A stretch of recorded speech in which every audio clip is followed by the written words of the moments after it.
बालों को cold drink से धोएं और ख़राब बालों को बनाएं सीधा, लंबा, चमकदार और घना, जिसके बाद आप भी महंगे कंडीशन से भूल जाएंगे। हर एक अपने बालों को लेकर बहुत फिक्रमंद रहता है और कोई ना कोई टिप आजमाता रहता है।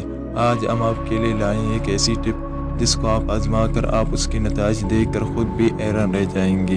हम आपको बताने वाले हैं कि सॉफ्ट ड्रिंक से बाल धोने से आपको क्या फ़वाद हासिल होंगे। बस आपको इस टिप को फॉलो करना है। तो चलिए जाते हैं टिप की तरफ। अगर आपके बाल मुरझाए हुए हैं, बेजान है और उनमें बिल्कुल भी चमक बाकी नहीं रही, तो आप काली सॉफ्ट ड्रिंक से अपने बाल धोएं। आपने करना ये है कि एक बड़े बाउल में सर झुकाकर बाल उसमें रखें और ऊपर से कोल्ड ड्रिंक डालकर बालों को कुछ देर के लिए उसमें भिगो कर रखें। इसके बाद साफ पानी से बाल धो लें। आप इसके नताइज देखकर हैरान ही रह जाएंगे। ये आपके बालों को सिल्की, चमकदार, लचकदार, घना और सीधा कर देगी।